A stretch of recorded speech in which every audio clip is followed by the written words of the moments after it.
Good afternoon. Thank you all for being here. This afternoon, the Jackson County Legislature voted 8-0 to move forward with the next legal step in the recall process by approving a date for the special election of August 26.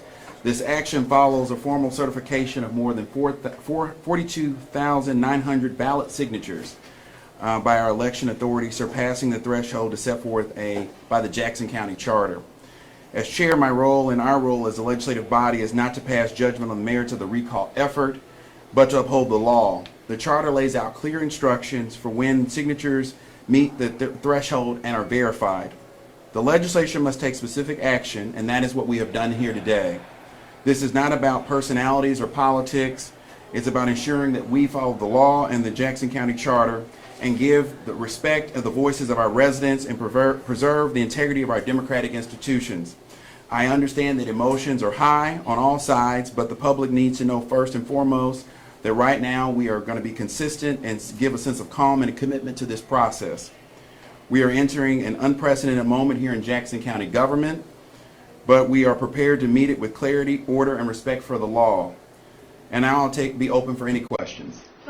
Chairman, there was an additional conversation about legality of ordinance versus resolution, or whether or not the county executive can veto what you all did today. Can you clarify that for us and just give kind of some more context as to what you guys are anticipating? Well, I think it's pretty clear, and this has never been done before, so there is no rule book for this. I mean, we have to follow the charter, and there are some areas where this is silent.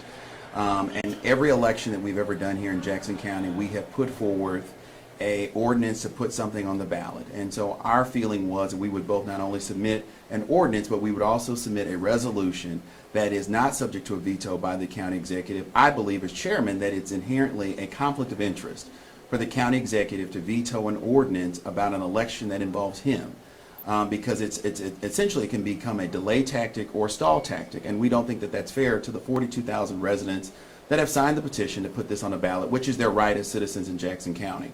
And so we're trying to move forward with that. We're covering all of our bases. We've passed both a resolution that passed 5-4 today and a ordinance that passed 8-0 today unanimously amongst our legislature to get this on the ballot, so the citizens have a voice and have a choice on August 26th. So my question then is, if we've got the resolution, we've got the ordinance, but you have two issues here. You're talking about the ethics portion of the charter, and then there's also the portion about elections. And I believe Mr. Kovinsky had said that the election boards cannot act until those 10 days have lapsed or until Mr. White signs the ordinance.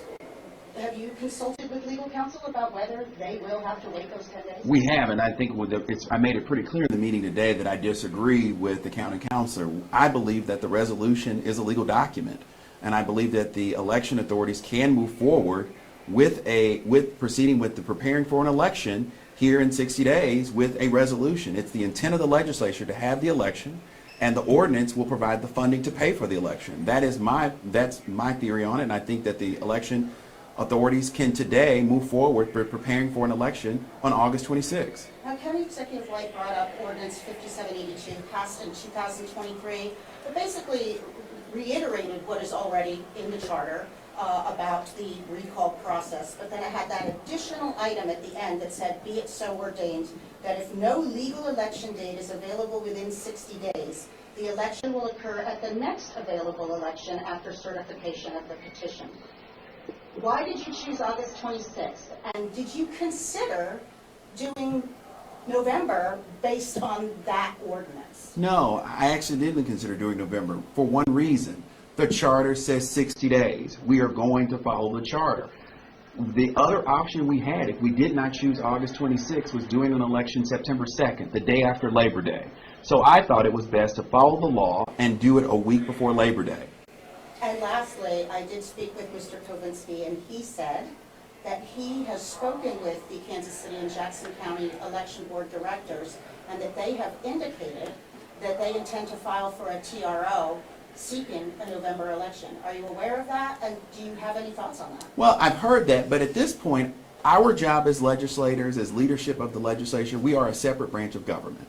And our role has to be to follow the charter. It says 60 days. We're calling for an election within 60 days. And so ultimately, if the election board says that they can't provide the election within 60 days, that's well within their right. It's within the right of the county executive to try every legal challenge that he can. But the election is happening. We've called for the election. We've moved forward with a date, August 26th, and we're moving forward based on that. This is unprecedented, but has it raised the issue when we look at the 60 days in the charter? Would you like to see revision to the charter, bearing in mind that 60 days is really tight based on the size of the county now and the election procedures now compared with when the charter was written? Oh, I think that that's a great point. I think that at this point we're sort of Monday morning quarterbacking, but the reality is the charter is the charter. It was written in 1972. I wasn't around. I wasn't even born then. But the reality is that elections were done very differently in 1972 than they are in 2025. And so clearly there are some revisions that need to happen to the charter, but that's not what we're talking about today. We're dealing with what we have and the facts that we have today. And the fact is the election is called for in 60 days, and that's what we're doing today in following the law. Eric? And likewise, could the citizens group file a motion or a temporary restraining order against the election board because of the language that's in the statute? Because we could be tied up in court with this thing for a while, just going back and forth with the lawsuit. Well, citizens said they want it done per the charter. Well, and that's what the legislature wants done. We want to follow the charter. I think we are in line with what the citizens are asking for. I would say, I think there is some legal argument that the citizens who signed, the 43,000 people that signed the petition, would have standing to sue the county if we don't do this within 60 days. Any takers to be the interim? Would you be interested in being the interim Jackson County executive? I'm not focused on that. At this point, we have to put forth an election, set a date, and then the citizens get a say if they want to recall Frank White or not. And that's what has to happen before we get into who is going to replace the county executive. An election has to happen, and that's first and foremost, and we're going to follow the law to get that done. You have the authority to decide who the next person would be. Can you say now that you would not select yourself? I don't have the authority. What I have the authority to do is pick the temporary replacement, and before the legislature, my colleagues and on the legislature will come together to pick somebody for the permanent position. I don't have the unilateral authority to do that. Yes, sir. You had scheduled a new meeting anticipating that Mr. White might veto this. Have you talked about that, and have you talked with some of your colleagues?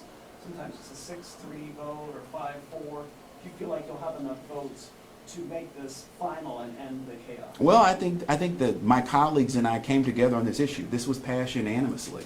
We passed this 8-0 to put this on the ballot. So I have every confidence in the world that on July 18th at 10 a.m., if the county executive, continues to have a conflict of interest and puts forth by vetoing this, I have every confidence in the world that my colleagues will come together and follow the law and provide an election date within 60 days. Barker changed his vote. He's absent. He's against it. It's actually 9. So I guess it is 9-0, yes. And then have you talked to, or do you have any words for Mr. White? Would you encourage him to resign, and then you can save the $2 million? Well, that's a personal decision that he has to make. Encourage that. I'm not encouraging the county executive to do anything at this point.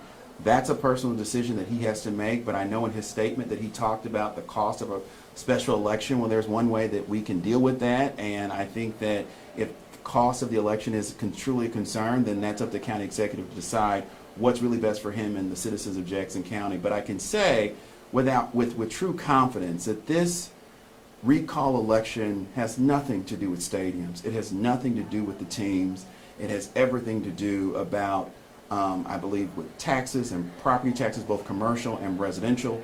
And I think that is at the heart of this matter. And if we believe what's in the press release, I think that maybe the county executive is still not understanding what this is about. But for me, this is not about an adversarial relationship between the executive and the legislative branch. This is about us following the law and making sure the citizens' voices are heard.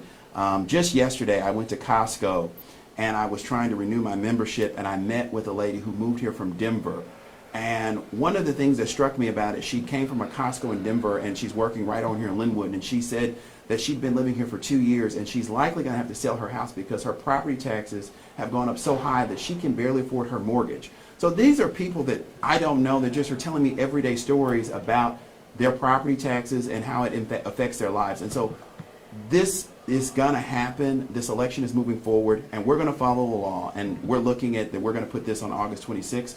And any litigation that comes from that is up to the election authorities. It's up to Mr. White. But as far as we're concerned, we've acted, and we're going to follow the law. I have a Mr. question Chairman, for- on the county councilor brought up another point that was kind of intriguing about the time limit on when they start collecting signatures and when they turn them in. Is there a guidepost for that? Again, as I stated in the meeting, that's irrelevant to this process that we voted on today by picking a date. The charter is silent on, as you know, the city gives you a certain amount of time where you can collect signatures to put an initiative petition on, to recall an elected official. The county charter doesn't have those guardrails in place. And so at that point, it's silent. They could collect signatures for the next 4 years. The fact of the matter is the election board certified those signatures, certified and hand-walked us over the certifications on Monday of last week. They collected almost 100,000 signatures, which tells me they didn't take every signature that was signed. People that weren't registered, people that didn't live in the county, people that signed multiple times were knocked off the rolls. And so the reality is that certification is not the issue of the legislature. Our role is to pick a date, which we've done here today. Certification is the role of the election authority, which they've carried out. Chairman McGee, I know you called this press conference, but Legislator Franklin, since you're here, didn't you vote against, or not against, you abstained from voting on the resolution, right? Yes, Why? just because it's redundant and I'm not sure it's part of the process. Is there a reason why you haven't commented on this situation like many of your colleagues? No, I mean, I don't have any comment on it. I just didn't think it was necessary that I vote for that. We'd already passed the ordinance, and I don't think it will ever come into play at all. And I will say that Legislator Franklin has been very helpful in this process, and so has Legislator Payton, to making sure that we follow the law and that making sure that we get a date. Now, we may not agree on everything, but I think we have been in agreement on this, is that the charter says shall. We don't have a choice. We shall have an election within 60 days. It says it twice. And so I think that we're unified as leadership for the legislature to get this done. So, one more quick legal question about this thing that Mr. White brought up, this ordinance 5782. When I saw it, I was a bit confused because it reiterates what's in the charter, and then it adds this additional language about if a legal election date is not available within 60 days, the election will occur at the next available election. And I see how there would be an effort to, like, we need to hedge our bets, and we don't know if that would be considered legal, so we're going to go with what's in there. But can you even enforce an ordinance that changes the charter without actually going to a public vote, which is what's required to change the charter, no? Do you see what I'm getting at? I do, and I think the county executive is, in my opinion, I think he's looking for a way out, and I think the charter's clear. We have 60 days, and I can't say that enough. We have 60 days. We set the election date. The dates that we're talking about as legal election date is set by the Missouri Secretary of State. We can set an election anytime we so choose, as long as we're paying for it. And so you can set an election date in mid-June if you'd like. We're setting the election date in accordance with our charter. There is no conflict here. The date has been set, and we now have to move forward. Mr. Franklin, if Frank White vetoes this ordinance today in 10 days, would you vote in favor of it to make it, to codify it, make it happen? I think it says shall, and the 9-0 today sort of speaks for itself. Anything can happen, of course, but I would expect the vote to be the same if he vetoes it.